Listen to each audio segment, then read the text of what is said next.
Hi again. I haven't posted the first video yet.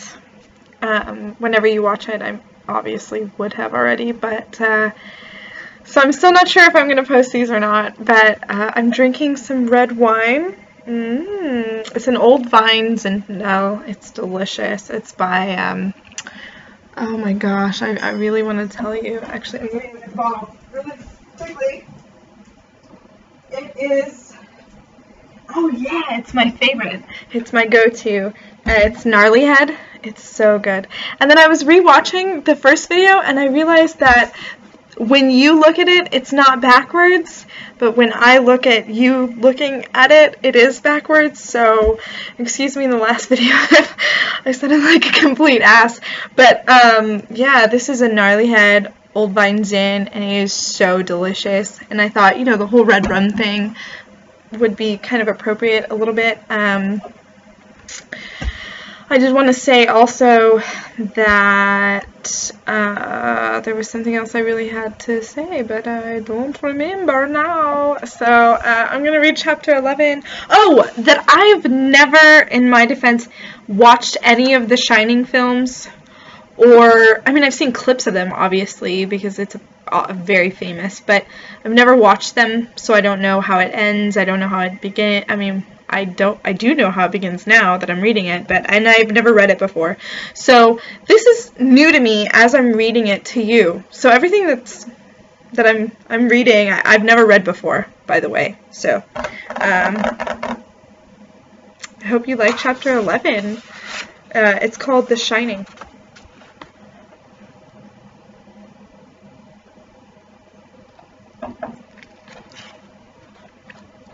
There were 4 bags in a pile just outside the door. 3 of them were giant, battered old suitcases covered with black imitation alligator hide. The last was an oversized zipper bag with a faded tartan skin. "Guess you can handle that one, can't you?" Halloran asked him. He picked up 2 of the big cases in one hand and hoisted the other under his arm. "Sure," Danny said. He got a grip on it with both hands and followed the cook down the porch steps, trying to manfully not to grunt and give away how heavy it was. A sharp and cutting fall wind had come up since they had arrived. It whistled across the parking lot, making Danny wince his eyes down to slits as he carried the zipper bag in front of him, bumping on his knees. A few errant aspen leaves rattled and turned across the now mostly deserted asphalt, making Danny think momentarily of that night last week when he had wakened out of his nightmare and had heard,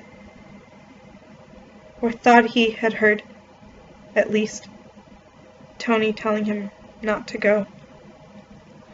Halloran set his bags down by the trunk of a beige Plymouth Fury. "This ain't much car," he confided to Danny. "Just a rental job. My Bessie's on the other end. She's a car. 1950 Cadillac. And does she run sweet. I'll tell the world. I keep her in Florida because she's too old for all this mountain climbing. You need a hand with that?" "No, sir," Danny said. He managed to carry it the last 10 or 12 steps without grunting and set it down with a large sigh of relief. "Good boy," Halloran said. He produced a large key ring from the pocket of his blue serge jacket and unlocked the trunk. As he lifted the bags in, he said, "You shine on, boy. Harder than anyone I've ever met in my life, and I'm 60 this January." "Huh?" "You got a knack," Halloran said, turning to him. "Me, I've always called it the shining. That's what my grandmother called it, too.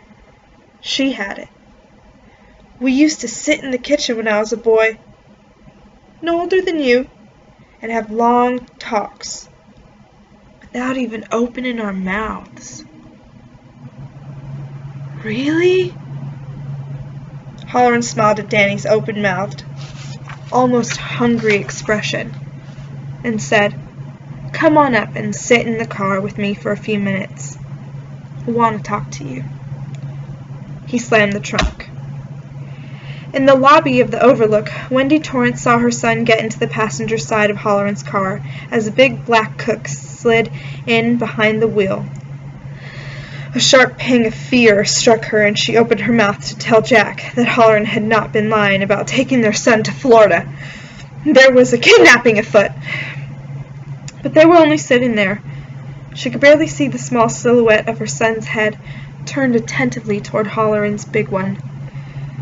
Even at this distance, that small head had set to it that she recognized.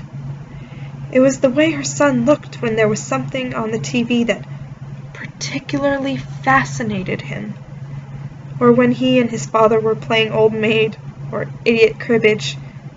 Jack, who was still looking around for Ullman, hadn't noticed. Wendy kept silent, watching Halloran's car nervously, wondering what they could possibly be talking about that would make Danny cock his head that way. In the car, Halloran was saying, "Get you kinda lonely, thinking you were the only one?"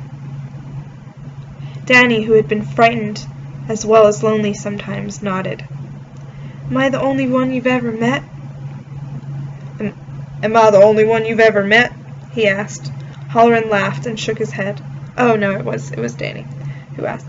"No, child, no. You shine the hardest." "Are there lots, then?" "No," Halloran said.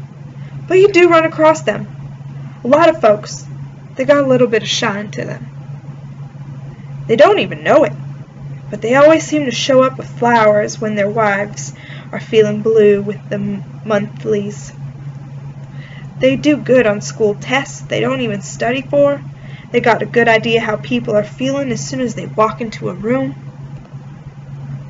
I come across 50 or 60 like that, but maybe only a dozen counting my gram that knew they was shining." "Wow," Danny said, and thought about it. "Then, do you know Miss Brant?" "Her?" Halloran asked scornfully. "They don't shine. Just sends her supper back 2-3 times every night." "I know she doesn't," Danny said earnestly. "But do you know the man in the gray uniform that gets the cars?" "Mike? Sure. I know Mike. What about him?"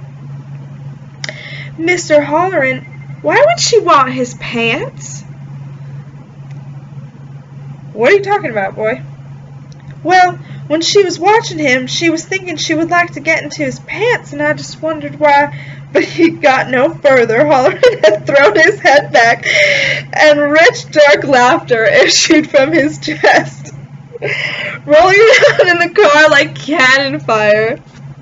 The seat shook by force with it. Danny smiled, puzzled, and at least the storm subsided by fits and starts. Halloran produced a large, silky handkerchief from his breast pocket like a white flag and surrendered and wiped his streaming eyes.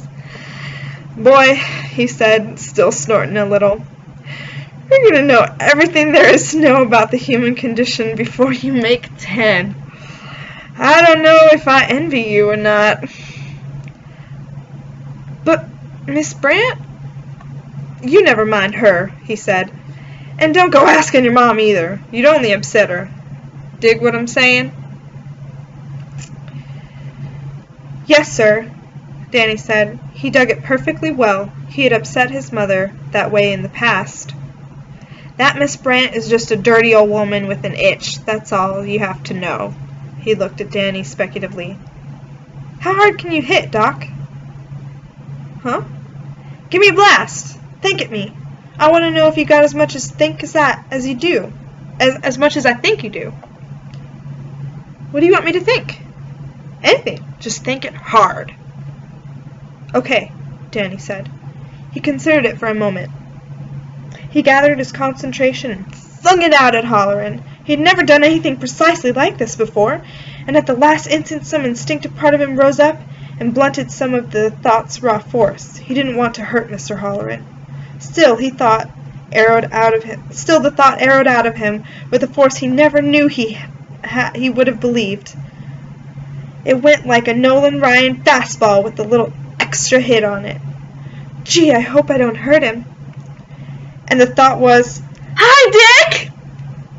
Halloran winced and jerked backward on his seat. His teeth came together with a hard click, drawing blood from his lower lip and a thin trickle. His hands flew up involuntarily from his lap to level his chest, and then settled back again. For a moment his eyelids fluttered limply, and with no conscious control, and Danny was frightened. "Mr. Halloran? Dick? Are you okay?" "I don't know," Halloran said, and laughed weakly. "I honest to God don't know. My God, boy, you're a pistol!" "I'm sorry," Danny said, more alarmed. "Should I get my daddy? I'll run. I'll tell him." "No, here I come. I'm okay, Danny. You just sit right there. I feel a little scrambled, that's all." "I didn't go as hard as I could," Danny confessed. "I was scared to at the last minute." "Probably my good luck you did. My brains would be leaking out my ears." He saw the alarm on Danny's face and smiled. "No harm done. What did it feel like to you?" "Like I was Nolan Ryan throwing a fastball," he replied promptly. "You like baseball, do you?" Halloran was rubbing his temples gingerly. "Daddy and me like the Angels," Danny said. "The Red Sox in the American League East and the Angels in the West. We saw the Red Sox against Cincinnati in the World Series. I was a lot littler then, and Daddy was—" Danny's face went dark and troubled. "Was what, Dan?" "I forget," Danny said. He started to put his thumb in his mouth to suck it, but that was a baby trick. He pushed his hand back in his lap. "Can you tell what your mom and dad are thinking, Danny?" Halloran was watching him closely. "Most times if I want to, but usually I don't try." "Why not?" "Well," he paused a moment, troubled. "It would be like peeking into the bedroom and watching while they're doing the thing that makes babies. You know that thing?" "I've had an acquaintance with it," Halloran said gravely. "They wouldn't like that. They wouldn't like me peeking at their things." "It would be dirty." "I see. But I know how they're feeling," Danny said. "I can't help that. I know how you're feeling, too. I hurt you. I'm sorry." "It's just a headache. I've had hangovers that were worse." "Can you read other people, Danny?" "I can't read yet at all," Danny said, "except a few words, but Daddy's going to teach me this winter. My daddy used to teach reading and writing in a big school, mostly writing, but he knows reading too." "I mean, can you tell what anybody's thinking?" Danny thought about it. "I can if it's loud," he said finally, "like Miss Brant and the pants. Or like once when me and Mommy were in the big store to get me some shoes, there was this big kid looking at radios. He was thinking about taking one without buying it. Then he'd think, what if I get caught? Then he'd think, I really want it. Then he'd think, getting caught again. He was making himself sick about it, and he was making me sick.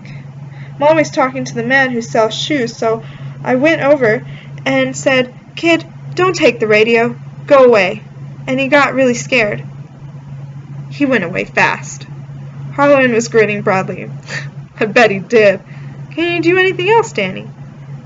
Is it only thoughts and feelings? Or is there more?" Cautiously. "Is there more for you?" "Sometimes," said Halloran. "Not often. Sometimes. Sometimes there are these dreams."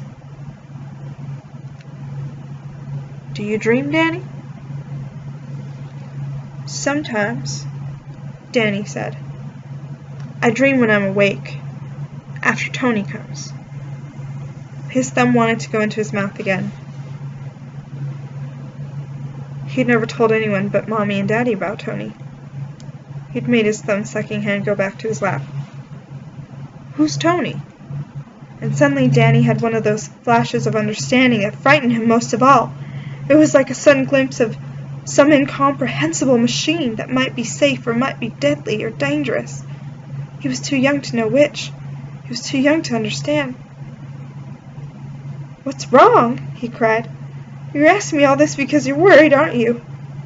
Why are you worried about me? Why are you worried about us?" Halloran put his large dark hand on the boy's small shoulders. "Stop," he said. "Probably nothing. But if it is something, well, you've got a large thing in your head, Danny. You'll have to do a lot of growing yet before you catch up to it, I guess. You've got to be brave about it." "But I don't understand things!" Danny burst out. "I do, but I don't. People, they feel things and I feel them, but I don't know what I'm feeling." He looked down at his lap wretchedly. "I wish I could read. Sometimes Tony shows me signs and I can hardly read any of them." "Who's Tony?" Halloran asked again. "Mommy and Daddy call him my invisible playmate," Danny said, reciting the words carefully. "But he's really real. At least I think he is. Sometimes when I try real hard to understand things, he comes. He says, 'Danny, I want to show you something.' And it's like I pass out. Only there are these dreams, like you said." He looked at Halloran and swallowed. "They used to be nice, but now I can't remember the word for dreams that scare you and make you cry." "Nightmares?" Halloran asked. "Yes, that's right. Nightmares." "About this place? About the Overlook?" Danny looked down at his thumb-sucking hand again. "Yes," he whispered.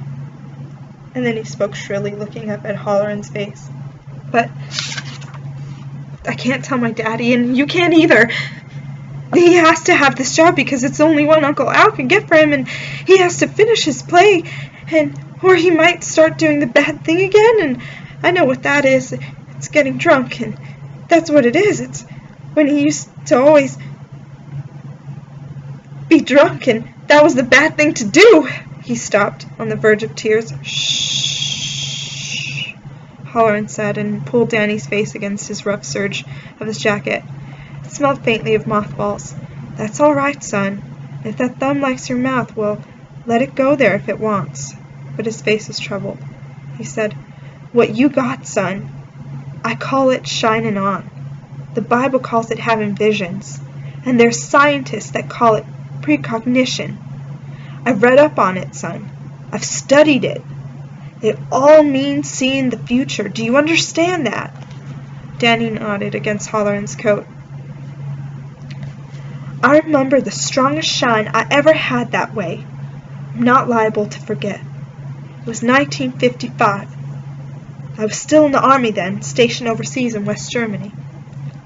It was an hour before supper, and I was standing by the sink, giving one of the KPs hell for taking too much of the potato along with the peel. I says, 'Here, let me show you how it's done.' He held the potato and the peeler, and then the whole kitchen was gone. Bang, just like that. You say you see this guy Tony before you have dreams." Danny nodded. Halloran put an arm around him. "With me, it's smelling oranges. All that afternoon I'd been smelling them and thinking nothing of it, because they were on the menu for that night. We had 30 crates of Valencias. Everybody in the damn kitchen was smelling oranges that night. For a minute it was like I had just passed out. And then I heard the explosion and saw flames, and there were people screaming, sirens, and I heard this hissing noise that could only be steam. Then it seemed like I got a little closer to whatever it was, and I saw a railroad car off the tracks and laying on its side with Georgia and South Carolina Railroad written on it. and I knew like a flash that my brother Carl was on that train, and it had jumped the tracks, and Carl was dead.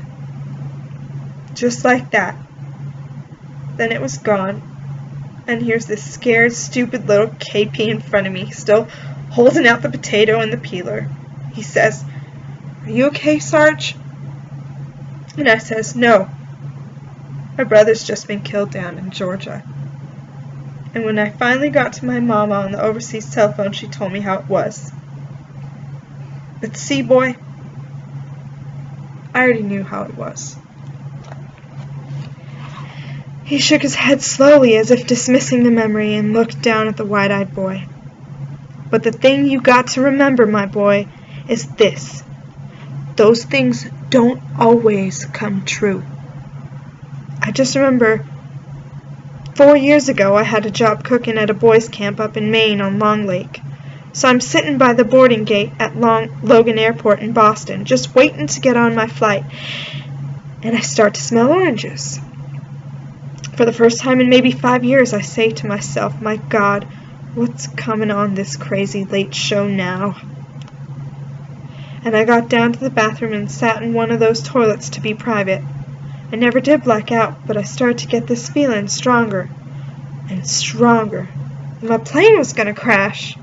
Then the feeling went away, and the smell of oranges, and I knew it was over. Went back to the Delta Airlines desk and changed my flight to one 3 hours later.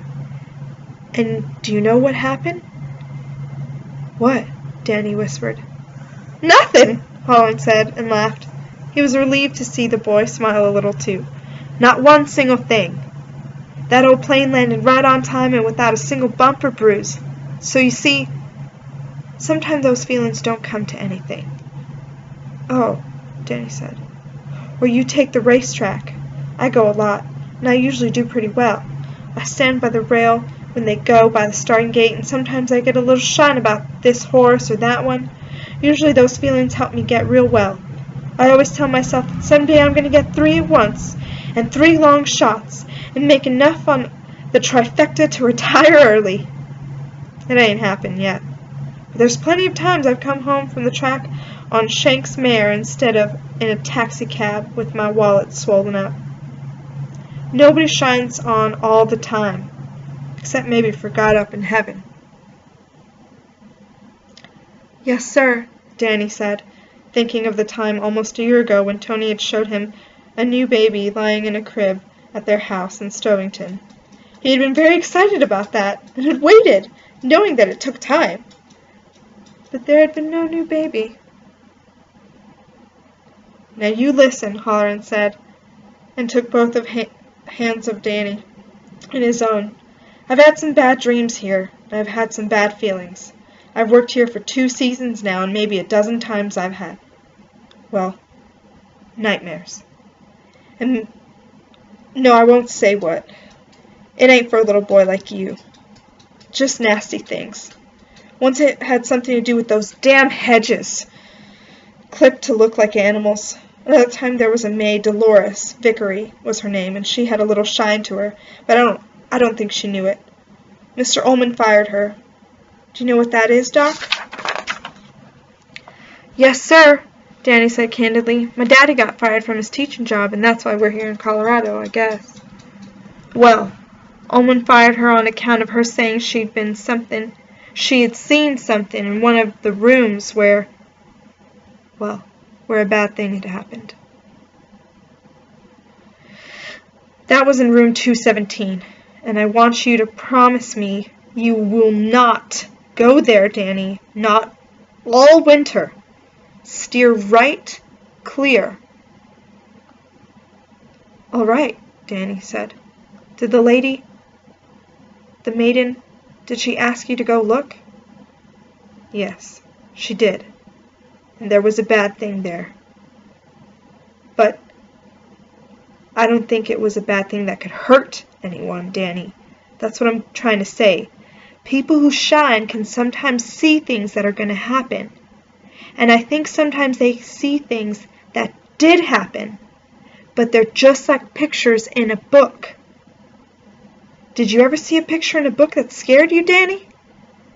Yes, he said, thinking of the story of Bluebeard, and the picture where Bluebeard's wife opens the door and sees all the heads. But you knew it couldn't hurt you, didn't you? Yes, Danny said, a little dubious. Well, that's how it is in this hotel. I don't know why, but it seems that all the bad things that ever happen here, there's little pieces of those things still laying around like fingernail clip-ins or the boogers that somebody nasty just wiped under a chair. I don't know why it would be just here. There's bad goings-on in just about every hotel in the world, I guess, and I've worked in a lot of them and had no trouble. Only here. But Danny, I don't think those things can hurt anybody. He emphasized each word in the sentence with a mild shake of the boy's shoulders. If you should see something in the hallway or a room or outside by those hedges, just look the other way. And when you look back, it'll be gone. You diggin' me? Yes, Danny said. He felt much better, soothed. He got up on his knees, kissed Halloran's cheek, and gave him a big, hard hug. Halloran hugged him back. When he released the boy, he asked, "Your folks, they don't shine, do they?" "No, I don't think so. I tried them like I did you," Halloran said. "Your mama jumped the tiniest bit. I think all mothers shine a little. You know, at least until their kids grow up enough to watch out for themselves." "Your dad?" Halloran paused momentarily. He probed at the boy's father, and he just didn't know. It wasn't like meeting someone who had the shine or someone who definitely did not. Poking at Danny's father had been strange, as if Jack Torrance had something that he was hiding, or something he was holding in so deeply submerged in himself that it was impossible to get to. "I don't think he shines at all," Halloran finished. "So you don't worry about them. You just take care of you. I don't think there's anything here that can hurt you. So just be cool, okay?" "Okay." "Danny! Hey, Doc!" Danny looked around. "That's Mom. She wants me. I have to go." "No, I know you do," Halloran said. "You have a good time here, Danny.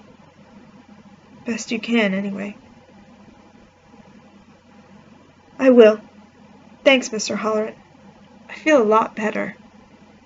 The smiling thought came to his mind. "Dick to my friends." "Yes, Dick, okay." Their eyes met, and Dick Halloran winked. Danny scrambled across the seat of the car and opened the passenger side door. As he was getting out, Halloran said, "Danny?" "What?" "If there is trouble, you give me a call. A big, loud holler like the one you gave me a few minutes ago. I might hear you even way down in Florida, and if you do, I'll come on the run." "Okay," Danny said and smiled. "You take care, big boy." "I will." Danny slammed the door and ran across the parking lot toward the porch, where Wendy stood holding her elbows against the chill wind. Halloran watched the big grin slowly fading. "I don't think there's anything here that can hurt you. I don't think." But what if he was wrong? He had known that this was his last season at the Overlook ever since he had seen that thing in the bathtub in room 217. It had been worse than any picture in any book. And from here the boy running to his mother looked so small. I don't think. Abruptly, his eyes drifted down the topiary animals. Abruptly, he started the car and put it in gear and drove away, trying not to look back. And of course he did, and of course the porch was empty. They had gone back inside. It was as if the Overlook had swallowed them.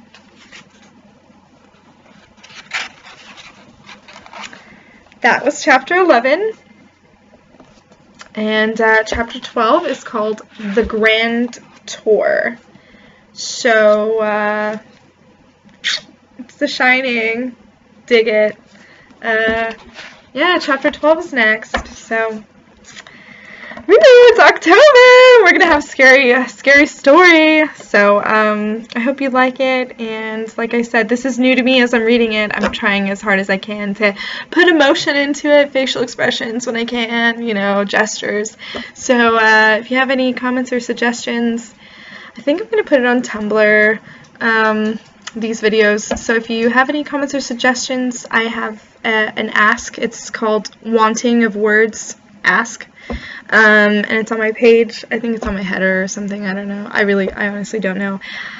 I don't get on Tumblr too much, but I guess maybe when I am doing this, maybe I'll start getting on a little more. But yeah, thanks for watching, if you're watching.